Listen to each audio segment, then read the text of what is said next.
Hello, ನಮಸ್ಕಾರ. ಇವತ್ತು ಭಾನುವಾರ ಆಗಿರೋದ್ರಿಂದ ನನ್ನ ದಿನ ಸ್ವಲ್ಪ ಲೇಟಾಗಿ ಸ್ಟಾರ್ಟ್ ಆಗಿದೆ. ಇವಾಗ ಸ್ವಲ್ಪ ಕ್ಲೀನ್ ಮಾಡಿಕೊಂಡು ಟಿಫನ್ಗೆ ರೆಡಿ ಮಾಡ್ಕೊಳ್ತಾ ಇದ್ದೀನಿ. ಹೊಟ್ಟೆ ಬೇರೆ ತಾಳ ಆಗ್ತಾ ಇದೆ, ಡೈಲಿ ಬೇಗ ತಿಂದು ಅಭ್ಯಾಸ ಆಗಿ. ಮೊನ್ನೆ ಮಾರ್ಕೆಟಿಂದ ಸೋರೆಕಾಯ್ದು ಪೀಸ್ ತೊಗೊಂಬಂದಿದ್ದೆ. ಸೊ ಅದ್ರದ್ದು ಪಲ್ಯ ಮಾಡಿ ಚಪಾತಿ ಮಾಡಬೇಕು ಅಂತೇಳಿ ಡಿಸೈಡ್ ಮಾಡಿಕೊಂಡು ಈರುಳ್ಳಿ ಕಟ್ ಮಾಡ್ಕೊಳ್ತಾ ಇದ್ದೀನಿ. ಜೊತೆಗೆ ಖಾರಕ್ಕೆ ಅಂತ ಒಂದು 4 ಮೆಣಸಿನ್ಕಾಯಿ ಕೂಡ ತೊಗೊಂಡಿದ್ದೀನಿ. ಸೋರೆಕಾಯಿ ಆಗಿರೋದ್ರಿಂದ ಅಷ್ಟು ಖಾರ ಇರಲ್ಲ, ಸೊ ಒಂದೆರಡು ಎಕ್ಸ್ಟ್ರಾ ಹಾಕ್ಕೊಂಡ್ರೆ ಒಳ್ಳೆಯದು. ನೆಕ್ಸ್ಟು ಒಂದು ಬಾಣಲಿನ ಇಟ್ಟು ಸ್ಟವ್ ಆನ್ ಮಾಡಿ ಎಣ್ಣೆ ಹಾಕಿದ್ದೀನಿ. ಚಟಾಪಟ ಅಂತ ಒಗ್ಗರಣೆ ಹಾಕ್ಕೊಂಡು ಸಾಸಿವೆ ಸಿಡ್ದಾದ್ಮೇಲೆ ಕರಿಬೇವಿನ ಸೊಪ್ಪು ಹಾಗೆಯೇ ಹಚ್ಚಿಟ್ಟಿರೋ ಅಂಥ ಈರುಳ್ಳಿ ಮತ್ತು ಮೆಣಸಿನ್ಕಾಯಿನ ಹಾಕೋಬೇಕು.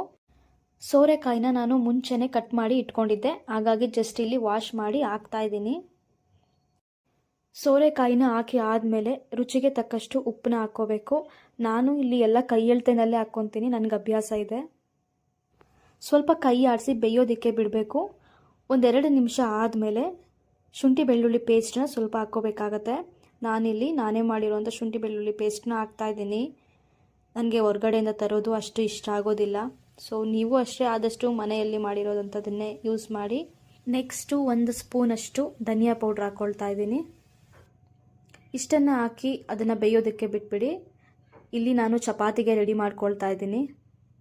ಚಪಾತಿ ಹಿಟ್ಟನ್ನ ಮಿದ್ದು ಸ್ವಲ್ಪ ನೆನೆಯೋದಕ್ಕೆ ಬಿಟ್ಟಿದ್ದೀನಿ.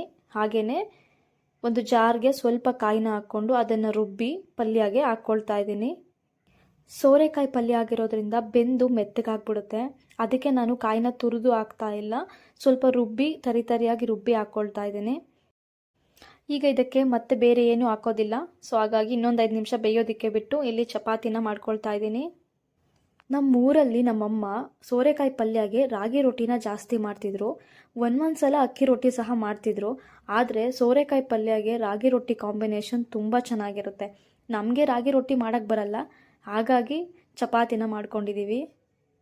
ಫೈನಲ್ಲಿ ನಾನು ಮಾಡಿರೋ ಅಂಥ ಚಪಾತಿ ಮತ್ತು ಸೋರೆಕಾಯಿ ಪಲ್ಯ ಕಾಂಬಿನೇಷನ್ ಈ ರೀತಿ ಇದೆ.